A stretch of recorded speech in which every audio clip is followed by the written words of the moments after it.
Comment allez-vous, Église Source de Vie? Bien, bien, bien.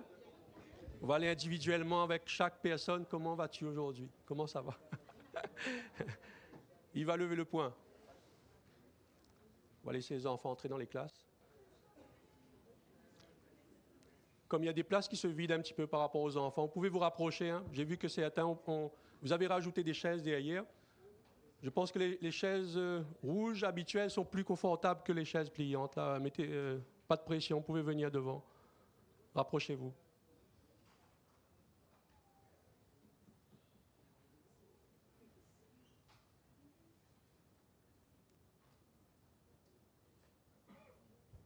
Ça va, Église Source de Vie?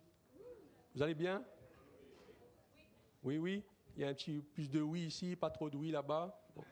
C'est mitigé. On est bien dans la présence de Dieu. Un jour dans ses parvis vaut mieux que. On est des privilégiés ce matin ici d'être parmi les frères et sœurs là. C'est une grâce. On va être bénis ce matin. Pourquoi on va être bénis? Moi, je sais qu'on va être bénis. Moi, je crois qu'on va être bénis parce qu'on a un invité ce matin. Des invités, ils sont venus avec leurs enfants. Et je rends grâce à Dieu pour leur vie. Hop, possible de baisser un petit peu le... Je rends grâce à Dieu pour leur vie. Pour les personnes qui ne les connaissent pas, on a le privilège, et encore, on l'a dit hier, un honneur pour nous à l'Église Source de Vie, là, de les recevoir. Les pasteurs Ken et pasteur Valérie Mafou, les pasteurs, ils sont les pasteurs principaux de l'Église de la Vie Comblée à Drummondville. Et il est aussi enseignant à l'école biblique Réma Québec. Et pour nous, c'est vraiment une grâce, parce que c'est une bénédiction. Hier, les personnes qui étaient là, vous pouvez lever les mains. Qui étaient les ouvriers qui étaient là hier? Non. Vous avez été bénis ou pas? Je vais vous poser une bonne question là. Vous avez été bénis? Richement bénis? On est tous la bonne terre ce matin. Moi, je prie que vous êtes la bonne terre ce matin. Si vous êtes là, c'est que vous êtes la bonne terre. Vous êtes bien assis, bien enracinés. Et je rends grâce à Dieu parce que ce que le pasteur va emmener ce matin, ça va bénir l'Église, ça va bénir chacun de vous là. Et vous êtes la bonne terre ce matin. Dis à ton voisin, tu es la bonne terre. Tu es la bonne terre pour recevoir ce que Dieu a à te dire ce matin. Alors en tout cas, sans plus tarder, je vais laisser la place. Une petite parenthèse, mais important. Petite parenthèse très importante, mais c'est vrai qu'à la fin, vous avez vu qu'il y a une belle table là, de présentation. C'est un projet inspiré, ils ont reçu inspiré par eux. Je ne vais pas aller plus loin dans les détails. Là. Ça s'appelle, je vais juste vous dire le mot, Liloba, si je me suis bien exprimé. Peut-être pas avec le... Et c'est pour ça que le message va se terminer tout à l'heure. Vous ne précipitez pas trop. Je sais que chacun, vous avez faim, vous allez retourner, mais prenez un petit temps, au moins, venir devant et voir qu'est-ce qui se passe. Et il va vous expliquer ça en détail, je pense. En tout cas, soyez bénis, mes frères et sœurs. J'invite le pasteur à venir.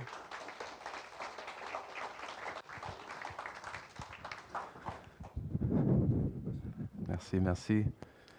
Bon, je me sens un peu nu, sans lutrin. Mais le temps que ça arrive, oui, c'est bon. Mais c'est vraiment un plaisir, en fait. Un plaisir, un honneur, parce que mon épouse et moi avons vraiment été...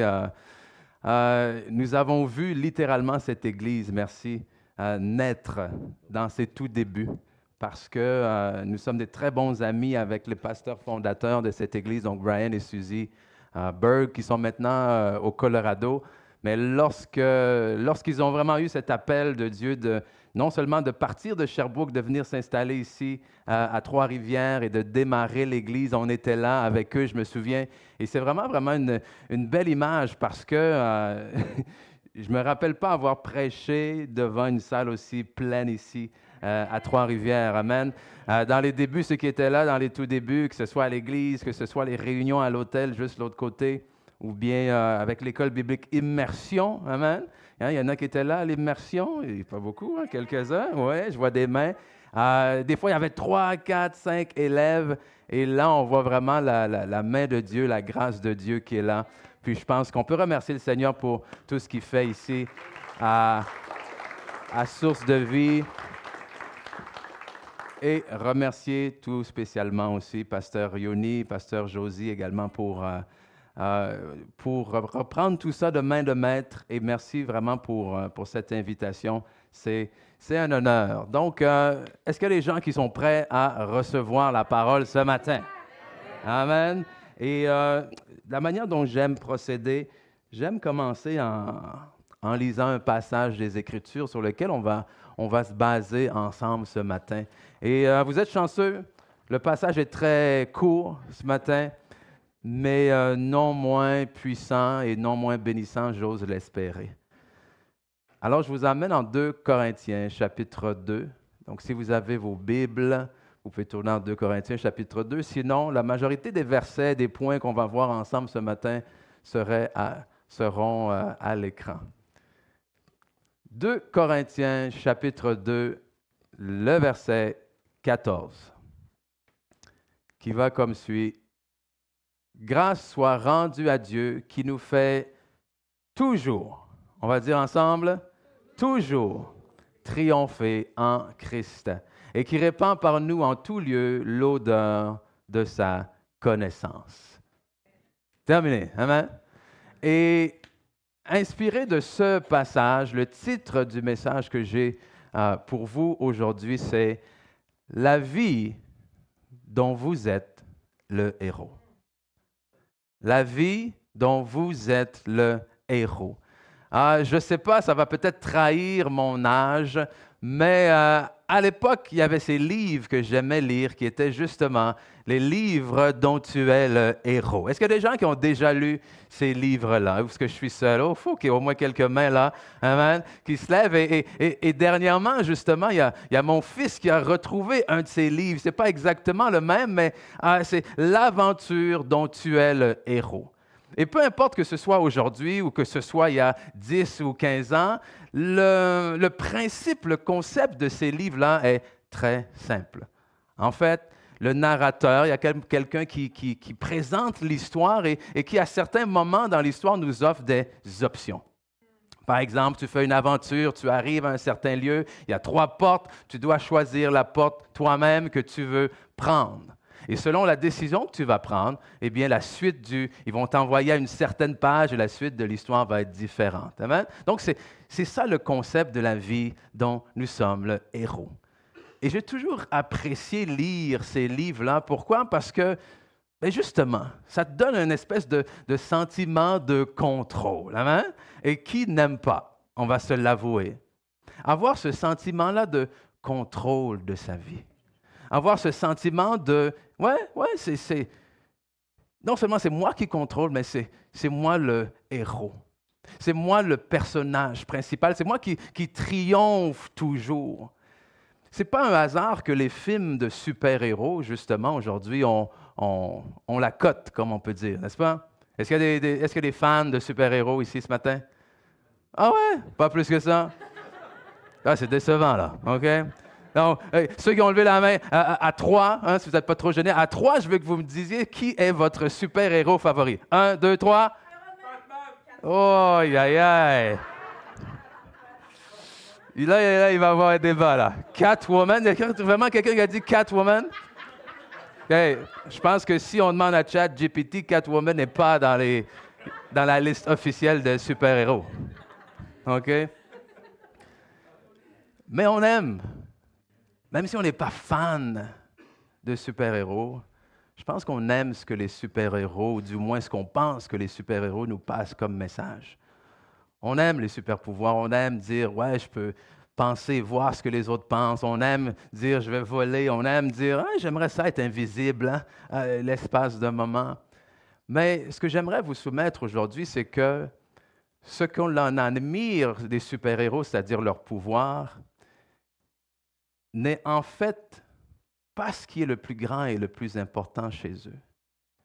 Je pense que ce qui rend ces super-héros super, c'est justement leur humanité, leur vulnérabilité. La raison pour laquelle on s'identifie tant à eux, ce n'est pas parce qu'ils nous font rêver avec des pouvoirs, c'est qu'à un certain moment donné, tous les super-héros, peu importe, nous montrent un moment de fragilité, un moment de vulnérabilité. Et en fait, ce que je veux vous apporter aujourd'hui, ce que j'aimerais que l'on comprenne et qu'on retire en sortant d'ici aujourd'hui, c'est que si nous désirons réellement triompher, ou du moins que la vie de celui qui triomphe est la vie de celui qui a appris à remettre son humanité dans la divinité de Jésus, à être vulnérable en lui. Parce que si on regarde encore une fois notre passage en 2 Corinthiens chapitre 2, verset 14, ça nous dit qu'il nous fait toujours triompher. Toujours triompher. Mais toujours triompher comment? Par nos propres forces, par nos bonnes idées, par notre caractère, par notre... Non, non, non. Qu'il nous faut toujours triompher comment? En Jésus-Christ. Amen? C'est que notre triomphe, il est en lui. Et j'aime ici surtout ce passage-là parce que le terme triompher ici nous ramène, lorsque l'apôtre Paul parle de triompher, il ramène à une pratique très particulière, OK? À une pratique qui avait lieu à l'époque des Romains. Où est-ce que, lorsque un général romain gagnait une victoire, il retournait dans sa ville ou quoi que ce soit, et il y avait toujours une parade victorieuse. Amen? Donc, il y a l'armée qui retourne victorieuse après le combat en ville, et vous imaginez toute la foule, tout le village qui est là autour et qui applaudit. Et ce qui arrive, c'est que tu avais le général. Vous avez cette image-là des chars romains. Alors le général était sur son char, tiré par des chevaux, en faisant une parade victorieuse dans la ville.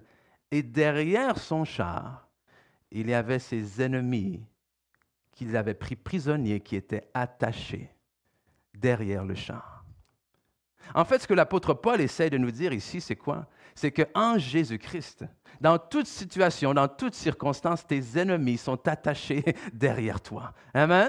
Christ a fait prisonnier tes ennemis. Christ a fait prisonnier tout ce qui vient contre toi. Je dis à quelqu'un ce matin, Christ a fait prisonnier la mort, Christ a fait prisonnier la maladie, Christ a fait prisonnier la dépression, Christ a fait prisonnier tout ce qui peut venir contre toi. Est-ce qu'il y a quelqu'un qui est content de cette victoire? Amen? Mais on revient. Comment est-ce que nous pouvons goûter cette victoire? En Jésus-Christ. Notre pouvoir, comme la Bible nous dit, l'apôtre Paul dit, c'est alors que nous sommes faibles que nous devenons forts. C'est en lui que nous puisons notre puissance, notre capacité. Et la manière dont nous pouvons arriver à marcher, à avancer dans cette communion, dans cette victoire que le Seigneur a pour nous, c'est en répondant à notre appel, en marchant dans l'appel que Dieu a pour nous. Et quand je parle d'appel, je ne parle pas... Dans l'Église, on a souvent cette expression « Est-ce que tu as un appel? » Et lorsqu'on pose cette question « Est-ce que tu as un appel? » souvent on fait référence à quoi? Voilà. On fait référence au ministère. Est-ce que tu penses que tu es appelé à aller au ministère, dans les 5 dons du ministère? Non, non, non, non. Je vais vous donner une définition de l'appel. L'appel est quoi? C'est une invitation de la part de Dieu sollicitant votre participation à la raison de votre création. On va le relire ensemble. Invitation de la part de Dieu sollicitant votre participation à la raison de votre création. Est-ce que j'ai quelqu'un qui a été créé ici ce matin? Okay, si tu es là, si tu respires, il y a des chances que tu as été créé. Donc, si tu respires ce matin, cette définition me dit que tu as un appel, que Dieu te lance une invitation. Mais que comme toute invitation, comme tout appel, tu as la liberté d'y répondre ou non.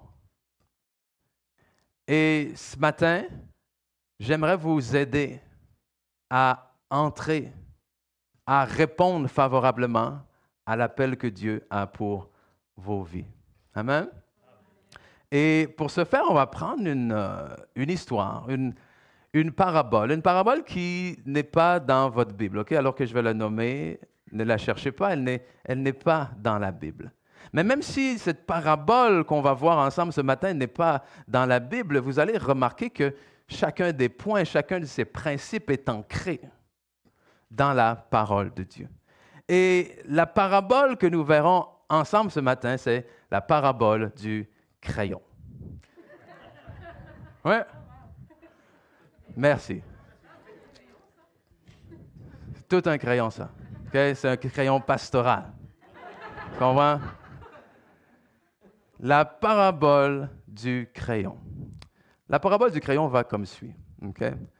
C'est un fabricant de crayons qui, avant de mettre le crayon dans sa boîte et de l'envoyer au magasin, donne des consignes très importantes à son crayon. Et il lui dit, je suis sur le point de t'envoyer dans le monde. Mais avant, il y a 5 choses extrêmement importantes que tu dois savoir afin de bien jouer ton rôle. Et si tu apprends ces choses-là et tu les appliques, alors tu seras heureux.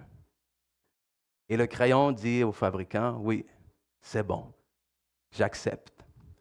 Et c'est ces 5 choses-là que je veux qu'on voit ensemble ce matin. Et alors qu'on examine ces 5 mandats, si on peut dire, j'aimerais que vous vous voyiez, oui, comme un crayon. La première chose, est-ce que vous êtes prêts?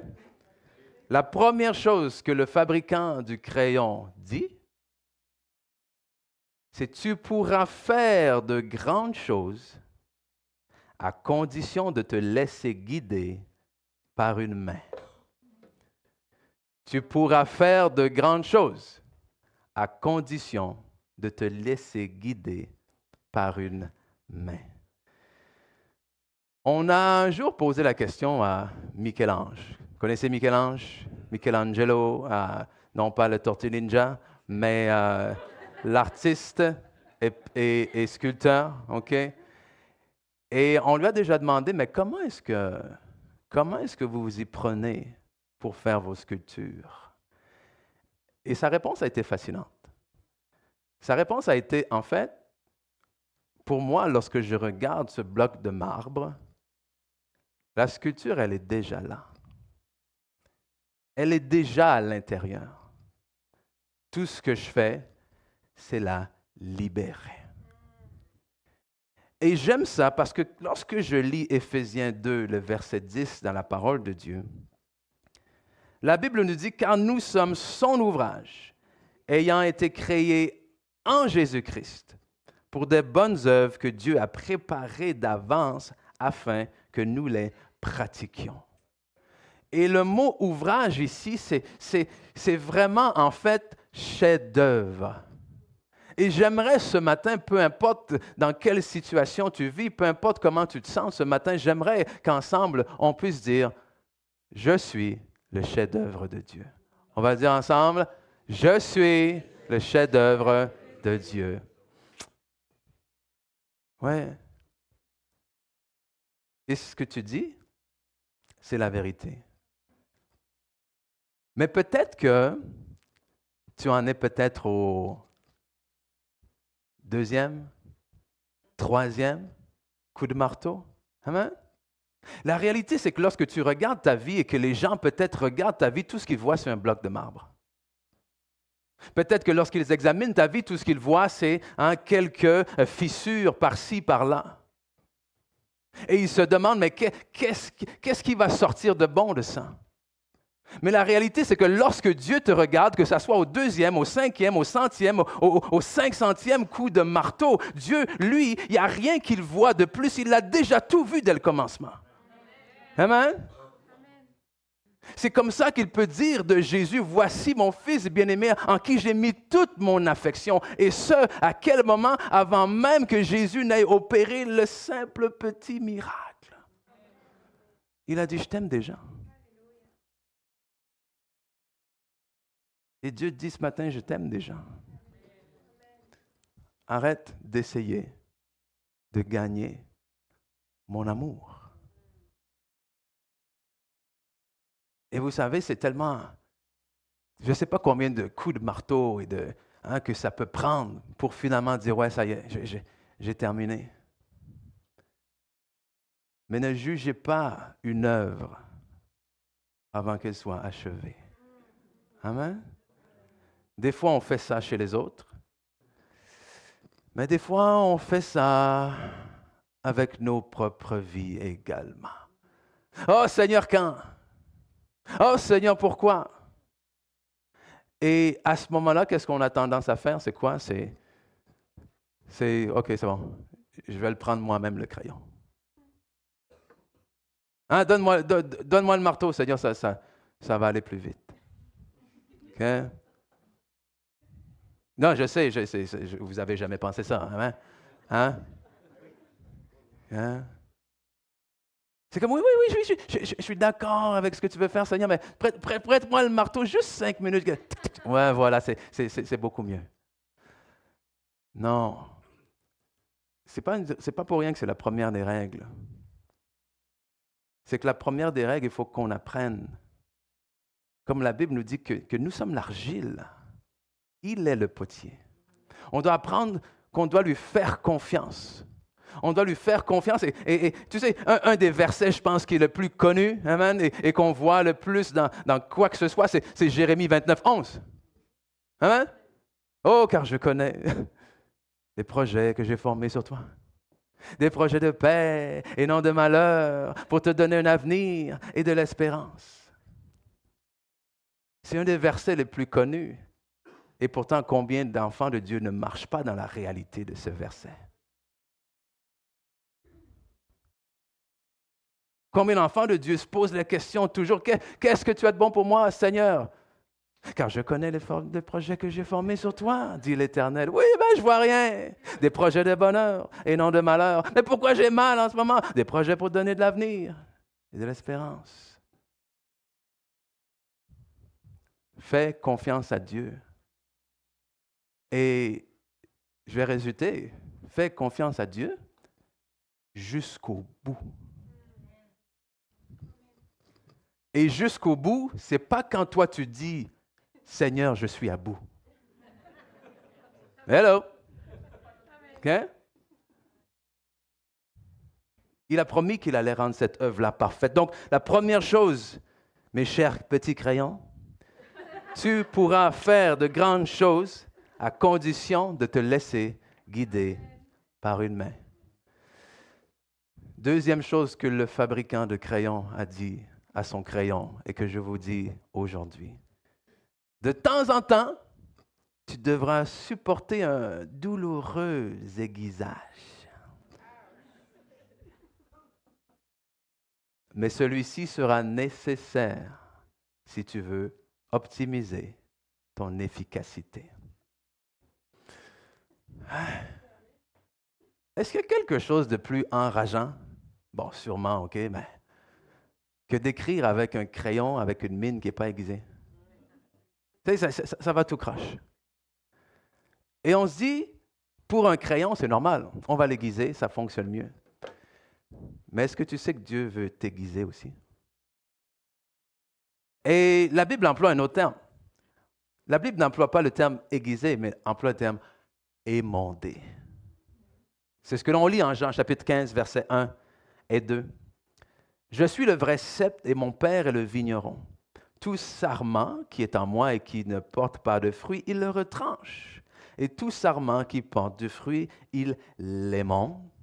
Pourquoi? Afin qu'il porte encore plus de fruits.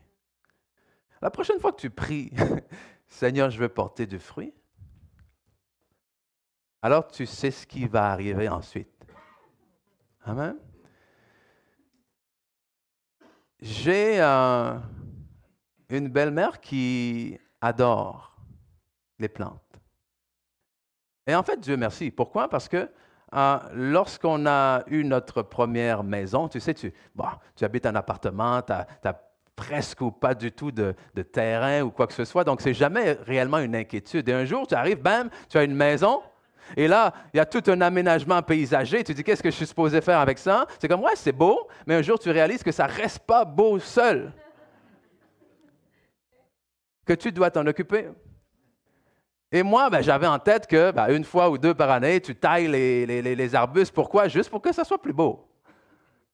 Mais un jour, ma belle-mère est arrivée à la maison et m'a dit, non, non, mais oui, c'est plus beau. Oui, c'est plus esthétique. Mais là, elle a dit, viens, viens, viens, je vais te montrer. Là, j'ai dû me mettre à genoux dans la terre, tu vois. Et elle m'a montré un arbuste, un buisson. Et là, elle m'a pointé des branches qui étaient vertes en bas et sur le point de sortir. Mais par-dessus, il y avait des branches qui étaient secs. Et ces branches-là étouffaient et empêchaient celles qui étaient près de sortir à sortir. Alors elle m'a dit, une des raisons pour laquelle on émonde, c'est pourquoi? C'est pour enlever ce qui est mort et permettre ce qui est vivant de porter du fruit. C'est exactement ce que Dieu veut faire dans nos vies. Il veut enlever ce qui est mort.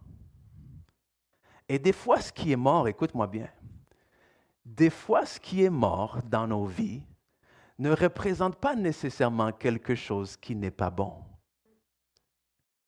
C'est peut-être simplement quelque chose qui est d'une ancienne saison et qui ne peut pas te suivre dans la prochaine. Amen?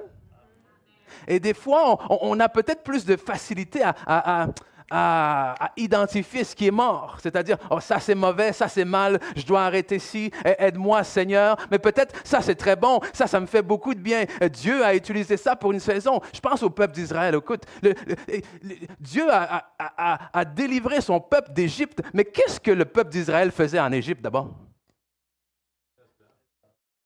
Mais pourquoi ils étaient en Égypte?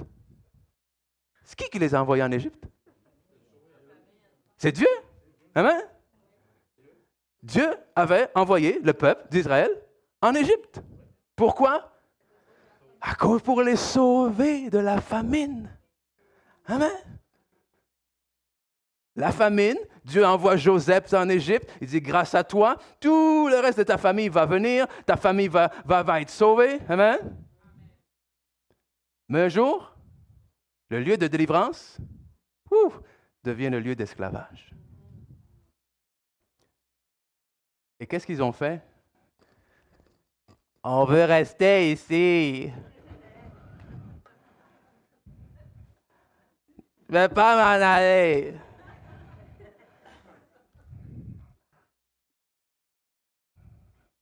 Je veux manger de la viande. Tu sais que ta vie va mal quand tu refuses le lait et le miel pour des cocombes et des oignons. Tu comprends?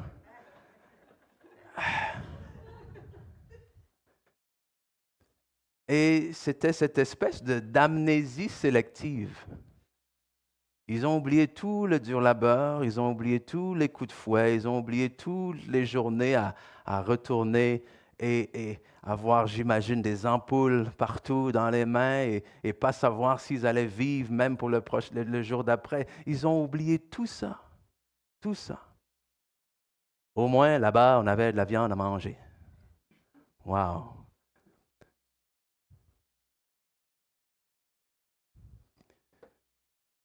Ne reste pas prisonnier. Parce que le problème, c'est que si toi, tu décides de rester prisonnier, et c'est l'erreur qu'on fait des fois, Dieu dit, je suis prêt à t'emmener quelque part d'autre. Mais on dit, non, non, non, non, c'est bon, Seigneur, bénis-moi ici. Mais Dieu dit, ici, là, je ne peux pas te bénir davantage.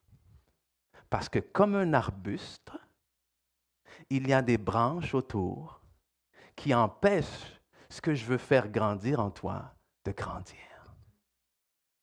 Et pour ce faire, tu dois me faire confiance. Donc le sec, le mort, ça peut vouloir dire beaucoup de choses. Okay? Je ne sais pas ce que ça peut vouloir dire pour toi. Une attitude, choses de caractère à changer. Certaines relations, des fréquentations, tu fais comme, OK, non, non, Seigneur, je sais que ce n'est pas de toi. J'ai peur de lâcher, mais je te fais confiance. La crainte, la peur. Et on n'a jamais vraiment pensé à ça, mais c'est pas super agréable pour un crayon de se faire aiguiser. Tu comprends? Et ce n'est pas nécessairement agréable pour nous non plus de nous faire émonder. Parce que émonder signifie arracher, enlever. Mais Dieu enlève toujours dans le but de remettre quelque chose de mieux. Mais nous, on pense souvent à ce qui a été enlevé, au mal que ça cause. C'est là que je vous redis encore une fois, fais confiance à Dieu jusqu'au bout. Amen. Vous êtes prêts pour la troisième consigne? Vous êtes sûr? OK. La troisième chose que le fabricant du crayon a dit à son crayon surdimensionné, tu auras l'habilité de corriger toutes tes erreurs. Ah, les erreurs. Est-ce qu'il y a des gens qui ont déjà fait des erreurs ici? OK. Pasteur Yoni, il y a des gens qui n'ont pas levé la main, OK? Il va falloir que tu leur dises que les menteurs, on sait où ils vont, les menteurs. C'est bon?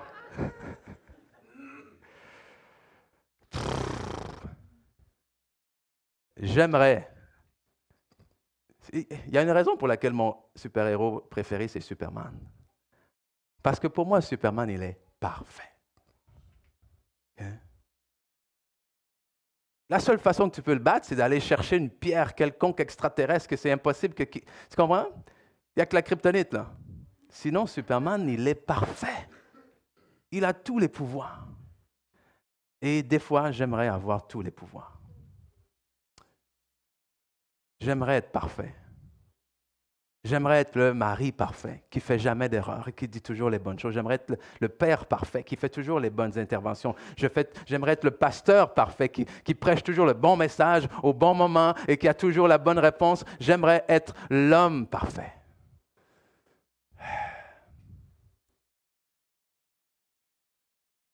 Mais vous savez très bien comme moi que c'est impossible. On aimerait... Il y a tellement de pression aujourd'hui sur les réseaux sociaux. Je vois toujours, on essaye de... je sais pas pour vous viser, mesdames, mais comment il y a des choses, comment il y a de pression pour les femmes, surtout d'être la femme, la mère parfaite. La mère qui arrive parfaitement à tout jongler. Le travail, les enfants, ouais, c'est pas grave, j'ai travaillé toute la journée, mais j'arrive, je fais à manger à la maison avec le sourire, amen, avec tout. Je suis jamais fatigué.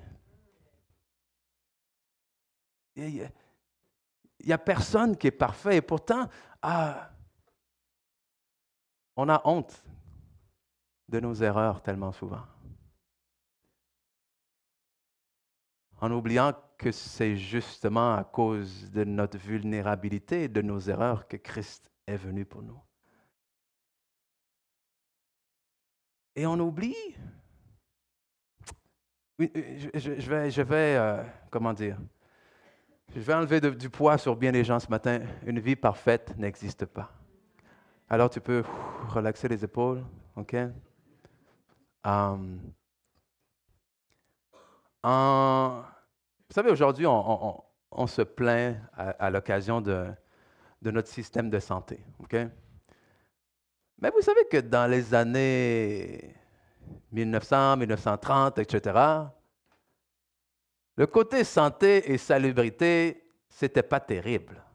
OK? Tu pouvais te faire piquer par un maringouin et mourir. Avoir un petit rhume, c'est fini. Tu t'en vas, tu es en convalescence pendant des semaines. C'était terrible.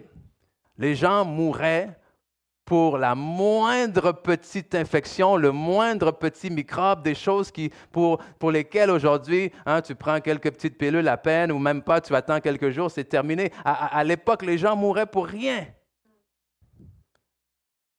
Et un jour, justement dans cette période-là, il y il y a un scientifique, justement, du nom de Andrew Fleming. Okay? Et lui, il travaillait sur des bactéries. Et un jour, alors qu'il travaillait sur des bactéries, il part en vacances. Mais juste avant de partir en vacances, il fait l'erreur qu'il ne faut pas faire. Quand tu fais la culture de bactéries, okay, tu peux avoir une espèce de plaque, là, de verre comme ça. Comment on appelle ça? Merci. Okay, c'est ça que j'allais dire, semis. avec les bactéries dedans. Et il a oublié de le refermer. Mais tu comprends que c'est fini, là. Ça gâche tout. Parce que justement, en science, il faut que tu arrives à contrôler les éléments ambiants. Mais si tu pars pendant une trop longue période de temps et que tu as laissé ça à l'air, c'est terminé, tu ne peux pas te fier aux résultats. Mais quelle fut sa surprise lorsqu'il revint, justement, son pot, ou comme on devrait dire son semis, a été contaminé. Il y a des champignons qui ont commencé à pousser tout autour. Alors il dit, qu'est-ce que j'ai fait là? Mais plus il regarde, plus il réalise que ces champignons sont en train de tuer les bactéries qui étaient à l'intérieur. Et plus il pousse ses recherches, plus il pousse ses études, il découvre quelque chose d'encore plus fascinant. Que ces champignons-là étaient capables d'être isolés pour tuer que ces bactéries-là et ne pas affecter le corps porteur. Et comment est-ce qu'on a appelé ce champignon? La pénicilline, le premier des antibiotiques. À cause d'une erreur, la vie de beaucoup de gens a été sauvée. Amen. Ce que l'ennemi avait prévu pour le mal, Dieu le change en bien. Et il faut que tu crois ça pour ta vie. Ne laissez pas les erreurs passées vous retenir. Parce que parfois, on marche, on continue nos vies comme si les erreurs étaient une espèce de boulet qui nous suivait pendant toute notre vie. Et oui, on avance. On avance. Toujours en étant identifié par ça. C'est plus ça qui vous identifie. J'imagine des fois des choses comme la femme avec la perte de sang. C'est quand même intéressant que la Bible l'appelle la femme avec la perte de sang. Mais ma question après, c'est, une fois guérie, cette femme-là, elle s'appelle comment? Amen? Le lépreux, le boiteux aux portes de la belle, comment il s'appelle après? Et peut-être qu'aujourd'hui, vous vous appelez, mais je suis la divorcée. Je suis celui qui a été blessé. Je suis le renvoyé. Je suis celui qui est sans emploi. Peut-être que c'est comme ça que tu t'identifies aujourd'hui. Mais laisse-moi dire que ce n'est pas comme ça que Dieu te voit et tu devras commencer à t'appeler, non pas selon tes erreurs, mais selon ce que Dieu a décrété sur ta vie. Amen?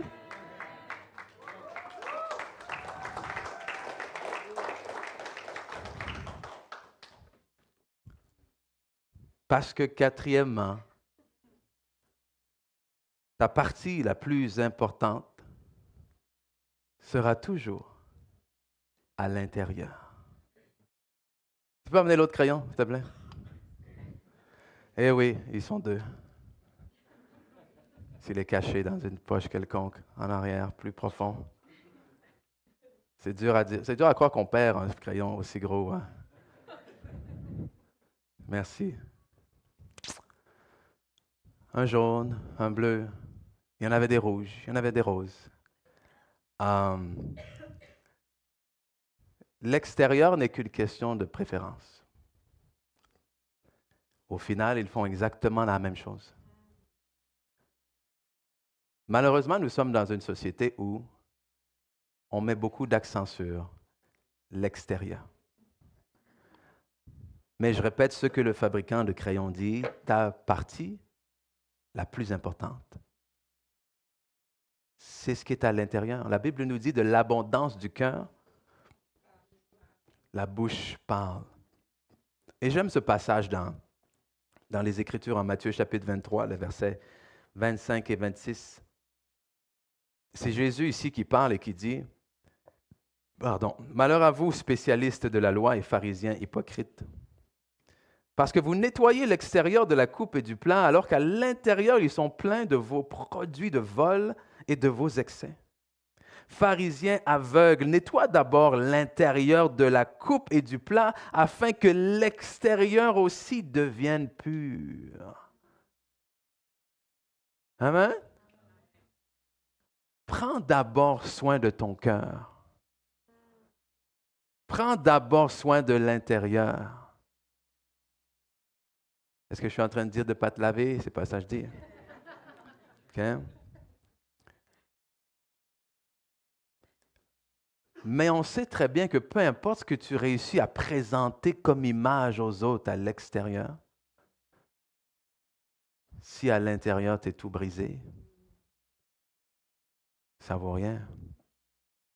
J'ai beau avoir le plus beau des crayons, mais qu'est-ce que je peux faire avec une mine brisée? Okay? Ça fait simplement une décoration. Mais vos vies sont plus que des simples décorations. Amen? Prenons soin de l'intérieur. Et comment est-ce qu'on prend soin de l'intérieur? Mais allez voir le Créateur. C'est drôle parfois comment, tu sais, si j'ai un problème avec mon téléphone, à un certain moment, je vais aller voir celui qui a conçu mon téléphone ou quelqu'un qui s'y connaît. On se comprend? Si j'ai un problème avec ma voiture, je n'irai pas chez le dentiste. Amen? Même si des fois ça coûte aussi cher.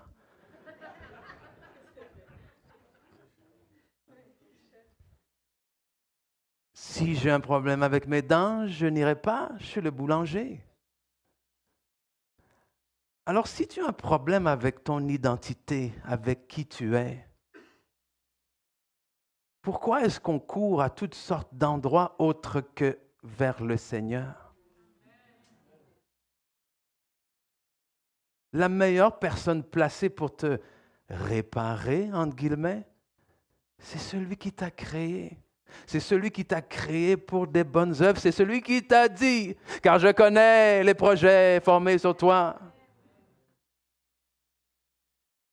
Je les connais. Arrête d'aller à gauche, à droite, de demander à tout le monde. Moi, je les connais, tes projets. Amen? Est-ce que c'est mal d'aller demander conseil? Non, c'est pas mal. Mais des fois, vous allez demander à 3, 4, 5, 6, 7, 8, 9, 10 personnes. Et là, vous êtes tout mélangé parce que l'autre te dit, « Oh, moi, si j'étais toi, je ne le ferais pas. » Et l'autre te dit, « Ah oui, c'est sûr que c'est Dieu, fais-le. » Et là, quand on est désespéré, quand on est déjà tout désaligné, c'est là qu'on appelle le pasteur. Là, pasteur Josie, pasteur Yoni, il faut que tu fasses quelque chose maintenant. Et on va vers Dieu. Ah Seigneur, pourquoi tu ne me réponds pas? Ah, je ne savais pas que tu m'avais posé une question.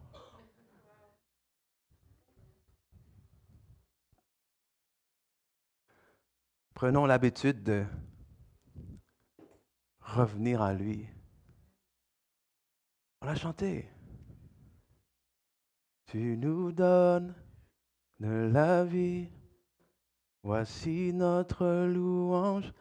C'est lui qui nous donne la vie. Et ta louange, c'est quoi? Ta louange, c'est en fait de lui redonner cette vie-là. C'est toi qui m'as donné la vie. Ma louange n'est plus qu'un simple chant. Ma louange, c'est je te redonne la vie que tu m'as donnée. Tu me donnes la vie. Il n'y a personne d'autre. Ce n'est pas ton épouse qui t'a donné la vie. C'est pas ton mari qui t'a donné la vie, c'est pas ton copain, c'est pas ta copine, c'est pas ton travail. Tout ça nous apporte de bonnes choses, tout ça nous aide dans la vie, mais il n'y a rien de tout ça qui nous a donné la vie.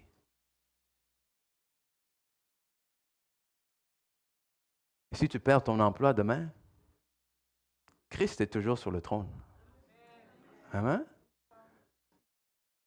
Peu importe ce qui t'arrive demain, Jésus-Christ est toujours sur le trône. Et il voit toujours dans ce bloc de marbre cette œuvre qui reste à perfectionner. Et à tous les jours. Hein, je ne sais pas, il y a des artistes ici dans la salle? Yeah, OK. Et à tous les jours, je l'imagine, Dieu, arriver à l'atelier. Il dit, ouf! J'ai hâte que tout le monde voit ce que moi je vois déjà. Tu comprends? J'ai hâte que vous voyez de vous-même ce que Dieu voit déjà.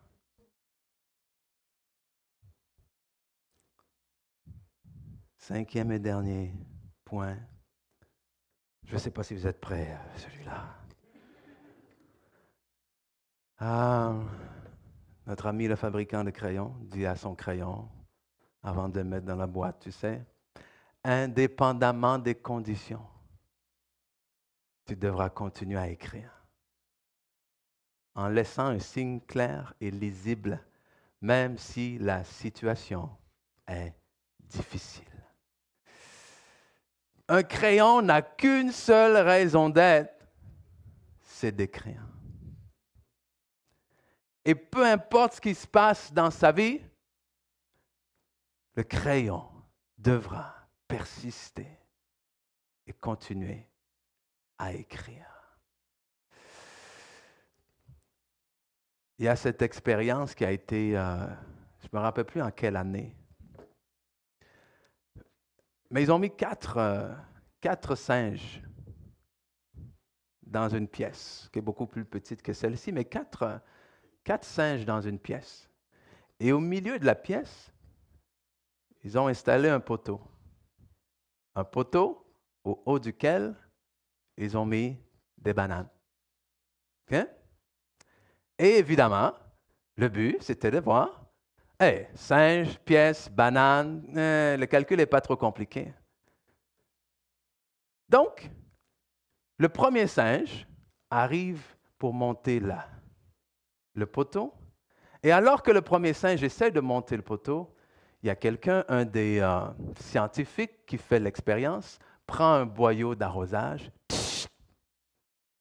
arrose le singe, avec un jet assez fort que il s'enlève.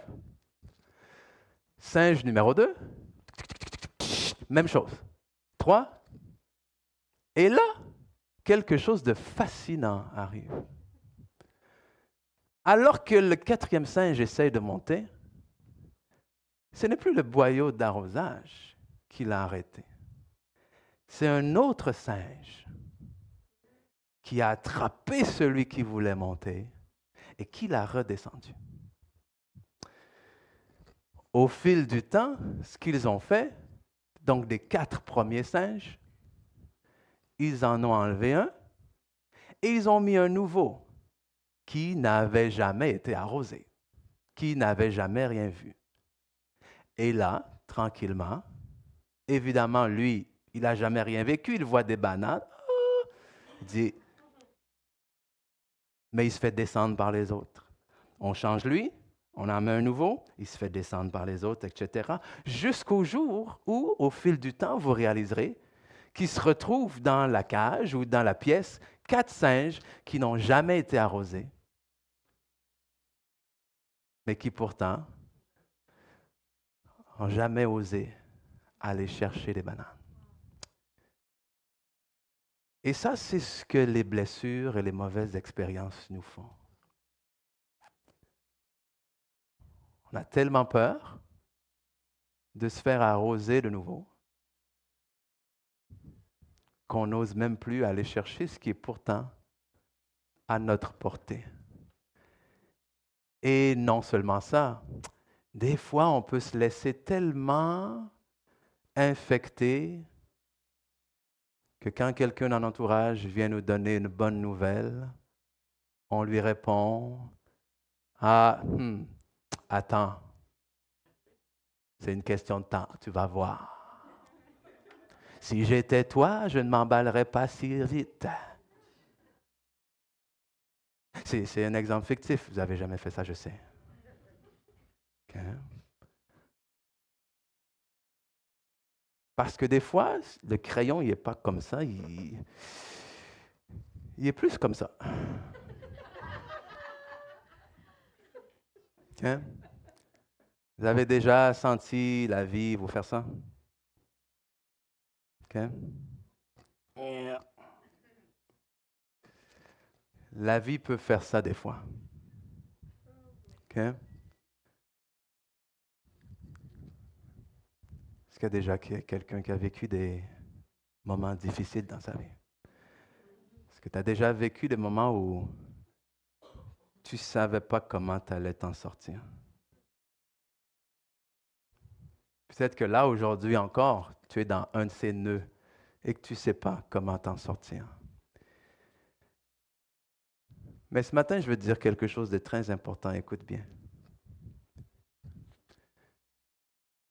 Même un crayon tout croche peut écrire des lignes droites. Tout dépend de la main qui le tient. Amen?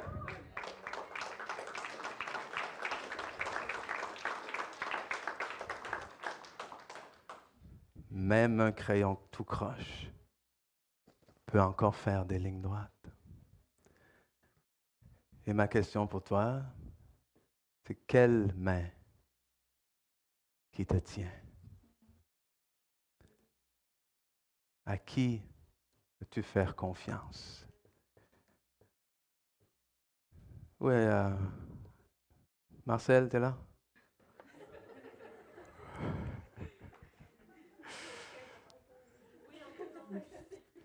Tu veux venir m'accompagner? Fred.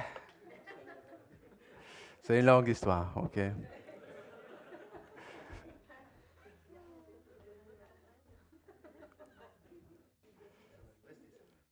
Mais ça lui fait bien, non, Marcel? Ouais. Non, pas vraiment.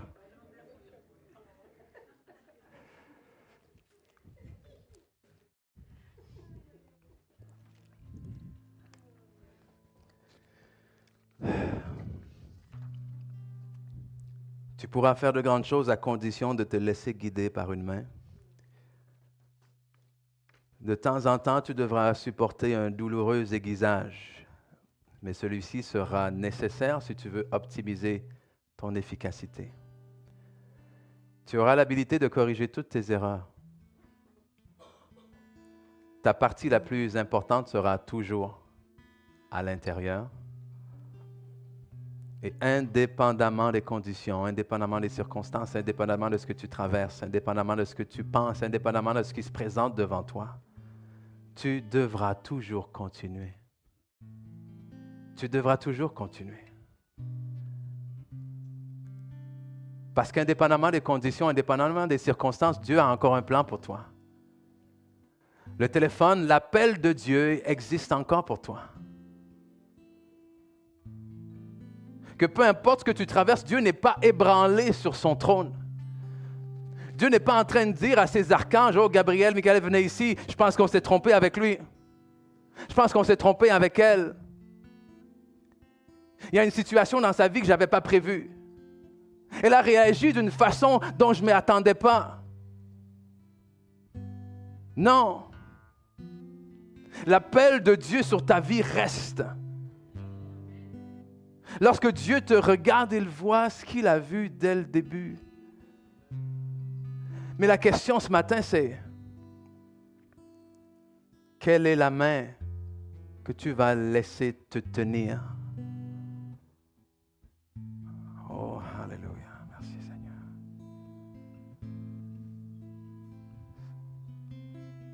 Parce qu'au final, c'est ça la foi.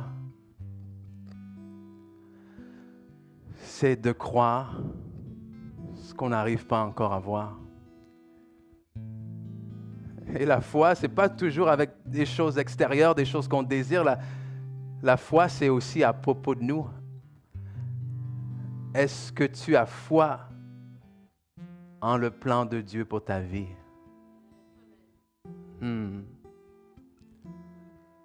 Est-ce que tu as foi dans l'œuvre que Dieu a commencée? Alors, on a parlé d'appel, on a parlé d'invitation. Il y a 2 invitations que j'aimerais faire avant de terminer. La première invitation, c'est si vous êtes là ce matin et que vous êtes déjà chrétien, que vous savez dans votre cœur que vous avez accepté le Seigneur Jésus comme votre maître, comme votre sauveur. Mais l'invitation que j'aimerais vous lancer, c'est plus peut-être une réflexion. C'est de dire, est-ce que ce matin, vous avez besoin de remettre certaines choses entre les mains de Dieu? Amen. Est-ce que ce matin, il y a des choses, si vous êtes honnête avec vous-même, que ça fait beaucoup trop longtemps que vous prenez entre vos propres mains? Et ce matin, si c'est vous, j'aimerais juste que, respectueusement, juste voir votre petite main là, parce que j'aimerais prier avec vous, j'aimerais qu'on prie ensemble et je veux savoir pour qui je prie. Amen. Merci Seigneur. OK. Amen. OK. Donc, on va prier pour ces gens-là, puis ensuite, je vais faire ma deuxième invitation. Seigneur, tu as vu toutes ces mains levées. Et j'ose croire peut-être même d'autres personnes qui n'ont pas levé la main, mais qui ont besoin de toi, Seigneur. Tu es bon, tu es fidèle, tu es notre berger, tu es le potier, tu es celui qui nous a vus, tu es celui qui nous a aimés dès le commencement, Seigneur, peu importe nos erreurs, avant même, Seigneur, qu'on prenne notre premier souffle de vie, Seigneur, tu nous as donné la vie. Donc, Seigneur, que notre louange soit une vie qui t'est redonnée, que nos pas, Seigneur, te rendent gloire, que nos mains te louent, que nos bouches, Seigneur, sortent des paroles de vie, des paroles de joie, des paroles de foi, des paroles qui t'exhortent, Seigneur, des paroles qui t'élèvent. Seigneur, on te demande pardon aujourd'hui, pardon pour nos erreurs, non pas par culpabilité ou condamnation, Seigneur, parce qu'on t'aime, Seigneur, et on vient devant toi avec un cœur repentant. Nous te demandons, Seigneur, montre-nous le chemin, éclaire-nous, Seigneur, relève-nous de la même manière que Pierre a bien voulu marcher sur l'eau et qu'il est tombé effrayé. La Bible nous dit qu'aussitôt tu lui tendis la main. Seigneur, on veut marcher devant toi, on veut marcher dans ta volonté, mais des fois on est confus, des fois on est effrayé et on tombe. Seigneur, viens aussitôt ce matin nous relever. Seigneur, je viens contre tout esprit de condamnation ce matin. Tout esprit de honte, tout esprit de culpabilité, parce que ce n'est pas ton esprit. Ton Saint-Esprit, au contraire, nous convainc.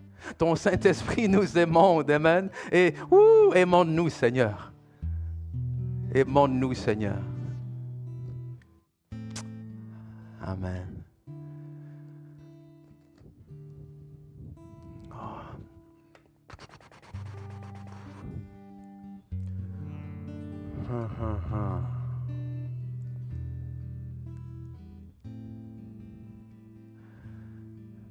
Korasharaba santo robo shete kere andoro sendere andoro shere landoro kondare andoro shere baba andoro sete randere. Oh hallelujah Seigneur. Koraba shandere landoro kendere andoro shetere landere andoro. Oh que ton nom soit loué Seigneur. Oui, nous élevons ton nom. Koraba shendere landoro, koraba shandere landere sete. Koria shetere la, ke andoro setere ya korobo shete. Oh, hallelujah, hallelujah. Merci Seigneur. OK.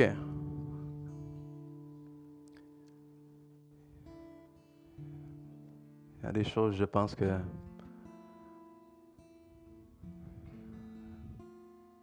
mademoiselle là-bas avec... yeah. Oui, toi, le chandail blanc, cheveux blancs. Bon.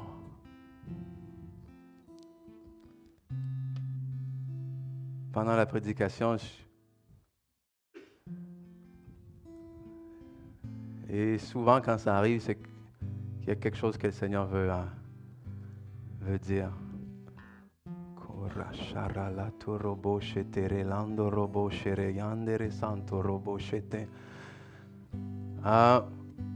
Ne pense pas que j'étais pas là. Okay? C'est ce que je ressens que le Seigneur veut dire ce matin. Ne pense pas que j'étais pas là.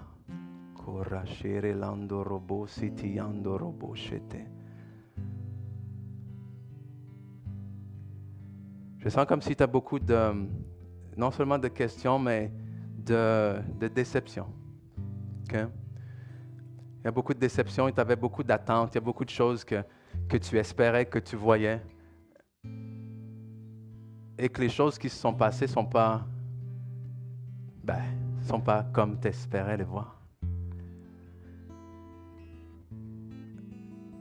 Et je sens sincèrement que tu aimes Dieu, mais que les choses qui se sont passées ont rendu difficile le fait de dire, est-ce que je peux vraiment me mettre pleinement dans ses mains?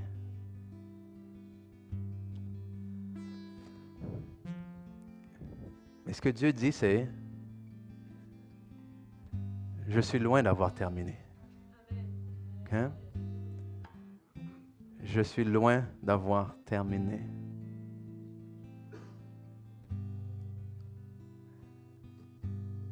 Attends et vois. OK? Attends et vois. C'est pas le temps de prendre une décision hâtive. Attends et vois. Amen? OK? Et comme je dis toujours, je suis un homme. Je peux me tromper. Fait que si ça fait du sens, tu le prends. Si ça ne fait pas de sens, tu me fais merci pasteur, poliment, puis et tu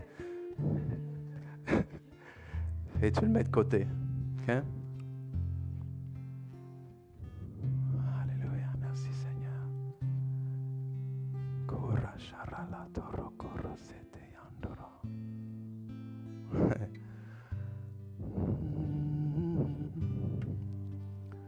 Oh, merci Seigneur. Oh, alléluia Seigneur. Kora shandere landoro sotoro kora scendere andoro. Kora baba sandoro shetere landoro. Alléluia. C'est quand même... yeah. Mon ami qui prie là, à côté de toi, excuse, lui, qui a la tête penchée.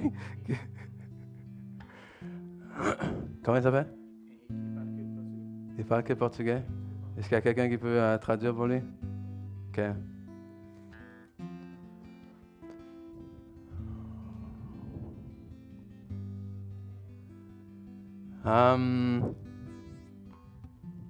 C'est une bonne chose qu'il y ait une efface. OK?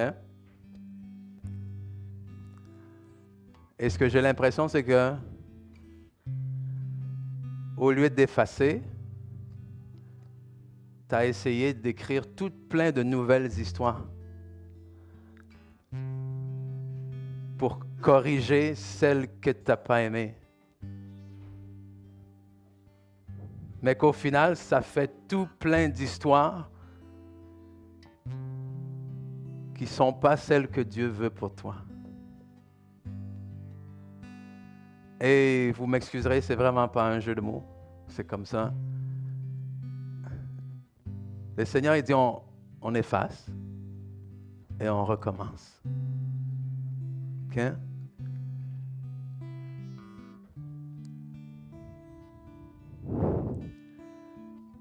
Arrête de te cacher. OK? C'est fini. C'est fini.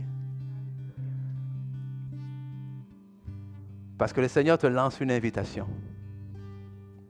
OK? Et si tu te caches, oh, il sait où tu habites.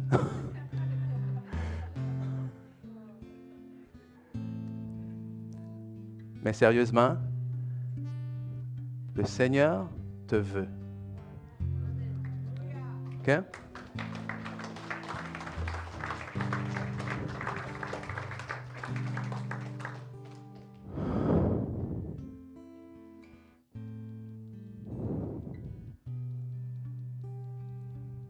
T'as quelque chose? T'as quelque chose, tu m'as dit? Yeah? Yeah. Fait que tu prends le micro.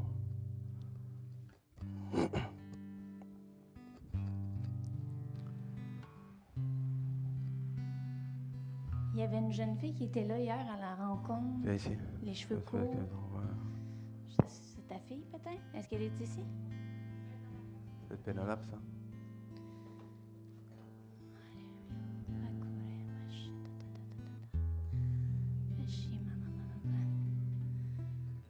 Jéhu, quel plaisir de te voir ce matin. J'espère que tu comprends que lorsqu'il disait « Tu es le chef-d'œuvre de Dieu », il parlait de toi aussi. Le Seigneur t'aime d'un amour vraiment grand. Il y a des choses qu'il veut faire en toi que tu n'as encore aucune idée. Tu as vécu des choses, mais tu n'as encore aucune idée de ce qu'il va accomplir en toi et comment il va t'utiliser. Parce qu'il va utiliser ton témoignage, parce qu'il va utiliser qui tu es avec toutes les forces et aussi les faiblesses que tu as eues pour que tu puisses aller parler aux gens, que tu puisses aller leur raconter ton histoire, pour que tu puisses les emmener à lui, parce que toi, tu sais que sans lui, c'est impossible. Alléluia. Alléluia. Merci, Seigneur. Pénélope. Hier, pendant la formation, j'ai commencé à recevoir des choses, puis ça s'est continué aujourd'hui pour toi. Le Seigneur, il dit, je ne me suis pas trompée. Regarde pas aux choses que je n'ai pas mis en toi, mais regarde à celles que j'ai déposées en toi. Il a déposé quelque chose en toi. Tu arrives à voir des choses que plein d'autres gens n'arrivent pas à voir. Tu es sensible, tu as une grande sensibilité et il y a vraiment plein de choses que tu remarques et c'est une force que le Seigneur a déposée en toi. C'est pour te rendre sensible à certaines choses, à certaines personnes. C'est quelque chose qu'il va utiliser avec toi. Donc, ne te demande plus pourquoi, Seigneur, que tu n'as pas mis ça en moi. Pourquoi, Seigneur, tu m'as fait comme ça? Mais remercie-le pour comment il t'a fait, parce que lui, tout ce qu'il a déposé en toi, il y a une raison profonde. Amen. Et il ne s'est pas trompé. Donc, merci, Seigneur. Merci pour ce que tu as déposé en Pénélope, Seigneur. Alléluia. Oh oui, Seigneur, qu'elle puisse se voir, Seigneur, avec les mêmes yeux que toi, tu la vois, Seigneur. Alléluia. Oh oui, Seigneur, parce que toi, tu la vois tellement belle. Ah oui, tu es rempli d'amour pour elle, Seigneur. Alors, merci, Seigneur, qu'elle puisse se voir vraiment avec les mêmes yeux que toi, tu la vois, Seigneur. Qu'elle puisse apprendre à découvrir chaque don, chaque force que tu as déposée en elle, Seigneur, pour qu'elle puisse les faire grandir, les faire ressortir, Seigneur. Et tout ça pour toi, Seigneur, pour ta gloire, Seigneur. Alléluia. Merci, Seigneur. Alléluia. Alléluia. Alléluia.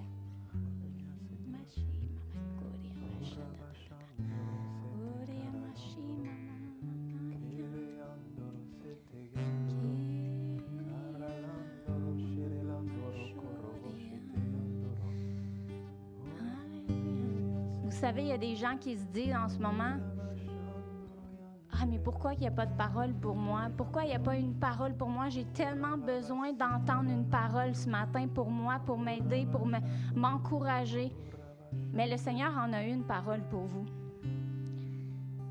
Moi, je suis une femme imparfaite. Lui, c'est un homme imparfait. Le Seigneur peut nous utiliser. Mais vous avez le privilège de pouvoir parler avec Dieu directement.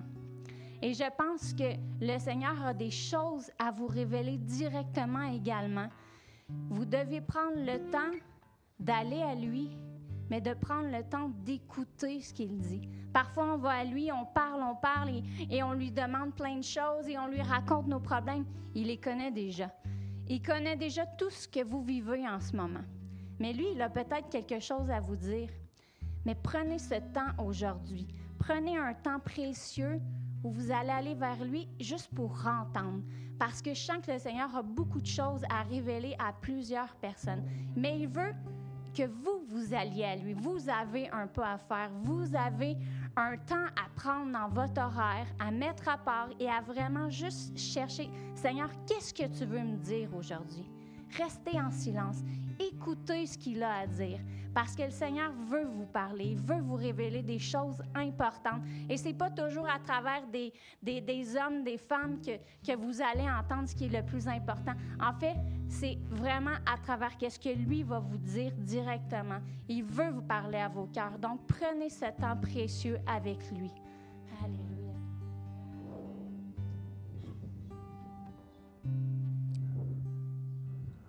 Madame, oui, avec les lunettes là, ou juste vous, oui, vous. Non, oui, vous, oui.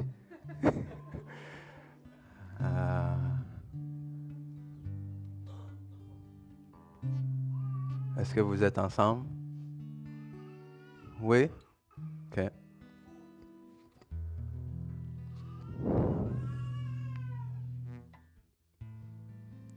On va racheter le temps. D'accord? Il y a deux choses que j'entends lorsque je vous regarde, c'est restauration, racheter le temps.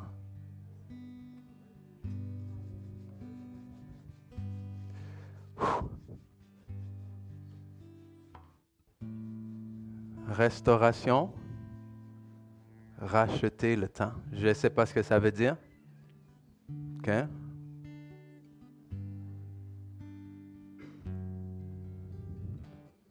Mais ces deux termes-là, vous savez, on parlait d'œuvres d'art tout à l'heure. Dans le domaine des arts, il y a la restauration. Et quand on parle de restaurer une œuvre d'art, écoutez-moi bien là, ce n'est pas de la réparer, c'est de lui redonner son état initial. Amen? C'est ce que Dieu veut faire, c'est pas mettre des pansements. C'est ça que ça veut dire. Il ne veut pas mettre des pansements. Il va tout restaurer. Et racheter le temps, c'est ce que vous pensez que ça vous a fait perdre. Boum. Ça va revenir. Comment ça va se faire, je ne sais pas. OK? C'est bon? On a appris à être obéissant au Seigneur parce que charnellement, humainement, j'aimerais bien donner une parole à tout le monde. Mais il y a un moment où ça se ferme. OK? Et je dois respecter ça, sinon, là, je tombe dans la chair. Hein? Mais n'oubliez pas ça. OK? J'aurais voulu en acheter, en donner un à chacun d'entre vous pour que ça soit un constant rappel dans vos vies.